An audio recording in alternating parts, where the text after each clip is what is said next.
50 साल पहले जेपी सड़कों पर उतरे थे इस मुद्दे को लेकर कि भ्रष्टाचार अपने चरम पर है।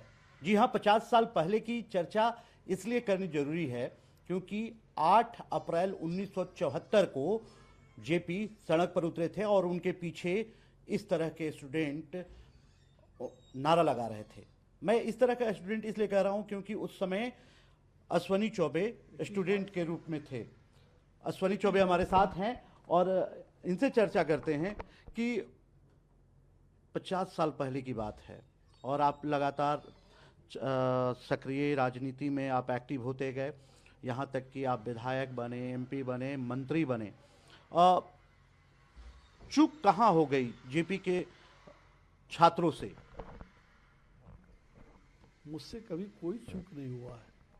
मैं तो जेपी आंदोलन का एक सेनानी हूँ। लेकिन दावा तो बहुत लोग कर रहे हैं ना। मैं जेपी आंदोलन का सेनानी हूँ और अंतिम समय तक जो जेपी का विचार था, जो जिस विचार को उन्होंने प्रतिपादित किया था, भ्रष्टाचार मुक्त भारत बनाने का, जेपी ने जो लोकतंत्र की शक्ति को मजबूत बनाने का, उस कांग्रेस की तानाशाह इंदिरा गांधी को उखाड़ फेंकने का जेपी ने जो संकल्प पूरा किया, और जेपी के उस जन आंदोलन का 8 अप्रैल उस दिन मैं यहाँ आया, अपने उस स्थल पर गया जहाँ हमें प्रेरणा मिलती है। मैंने देखा कि जेपी को आज एक भी माला नहीं कोई पहनाया। आखिर क्या कारण है?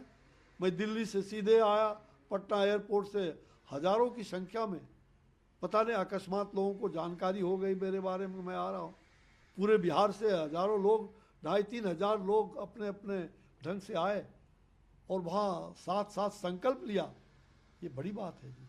इसलिए मुझे लग रहा है कि जेपी आज भी प्रासंगिक है और मैंने सभी आंदोलन के साथियों से, मैं आपके माध्यम से भी आह्वान करता हूँ, जेपी को आप लोग भूलिए मत। जेपी का विचारधारा, जेपी ने जिस संपूर्ण क्रांति की बात कही थी, आज वो अधूरा है।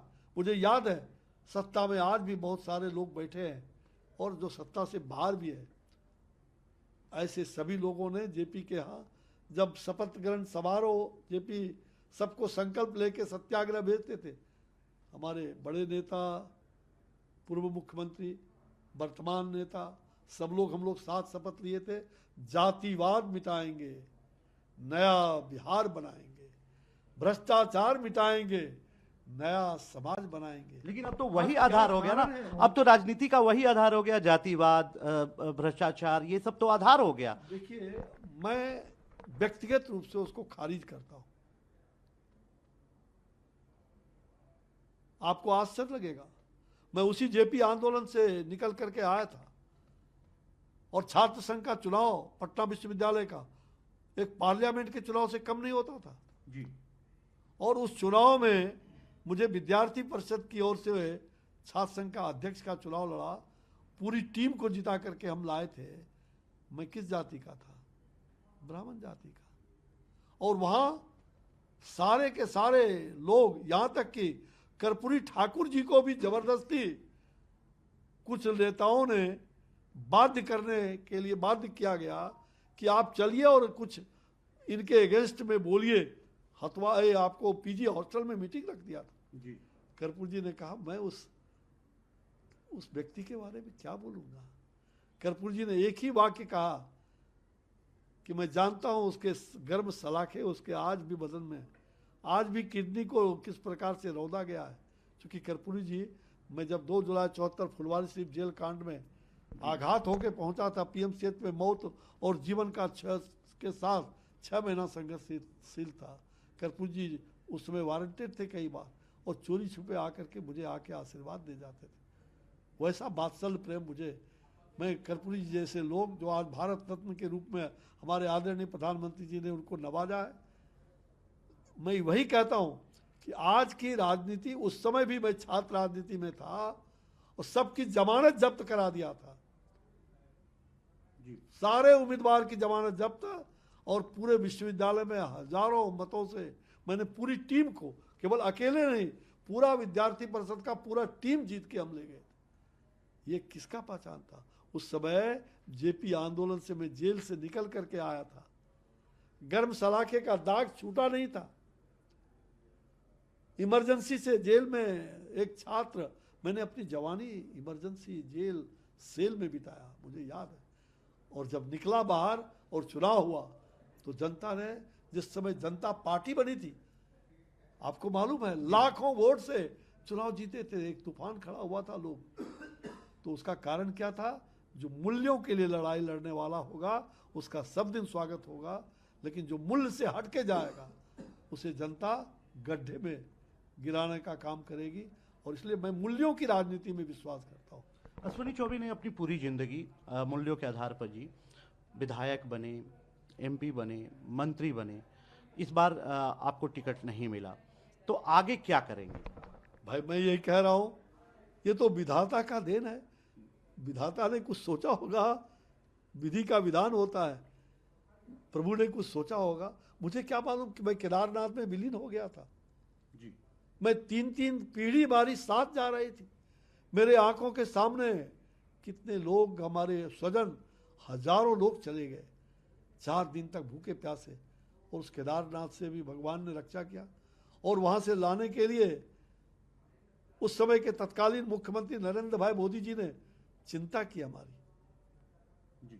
राजनाथ जी जो राष्ट्रीय अध्यक्ष थे, वो स्वयं देहरादून जा करके और मुझे वहां से दिल्ली अस्पताल में लाके भर्ती किया। मैं उस दिन को भी देखा हूं। मैंने सोचा था कि मुझे फिर एमपी और मिनिस्टर बनना है।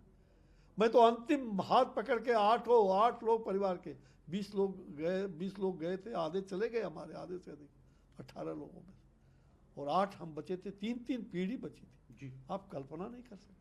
लेकिन अभी मैंने चर्चा किया कि आज भी मेरे आंखों में आंसू आ जाते हैं उस दृश्य को। बिल्कुल, वो बहुत इमोशनल पक्ष है। अभी मैंने चर्चा किया कि आपको टिकट नहीं मिला, लेकिन आप मुस्कुरा रहे हैं। मतलब एक राजनेता को जिन्होंने पूरी जिंदगी राजनीति की, जिन्होंने अपना पूरा जीवन समाज के बीच में बिताया, उनको टिकट नहीं मिल रहा और आप मुस्कुरा रहे हैं, क्यों? मैं इसलिए मुस्कुरा रहा हूं कि जीवन भर मैं मुस्कुराता रहूंगा। और भगवान से मेरा यही प्रार्थना है कि हर लोगों के चेहरे पर वही मुस्कान दो। मुस्कान जब चेहरे पर रहेगा तो सुख, शांति, समृद्धि सब कुछ मिलेगा। मेरे पूर्वज गोरखपुर से होते हुए, और बड़े साधना, हमारे परिवार, हमारे वंश का जो है 400 साल से भी ज़्यादा पहले, कभी हमारी जो कुलदेवी है, माँ कुलदेवी को प्रणाम करता हूँ। वही कुलदेवी रामगढ़ नुआओं में जो माँ हमारी कुलदेवी स्थित है, मैं उनकी कृपा से, और वह मुझे विश्वास है कि जब कोई हमारा बिगाड़ नहीं सकता इस धरती पर, हमारे लिए तो साक्षात बाबा केदारनाथ का आशीर्वाद और माँ कुलदेवी का, जिस दिन ये आशीर्वाद ढल जाएगा उस दिन मेरा अस्त हो जाएगा। और इसलिए मैंने मानवता को आगे दिया है, दानवता को नहीं। मैंने राक्षसी शक्ति से बराबर संघर्ष किया है। और वो राम की पराक्रम की भूमि है, पराक्रमी राम।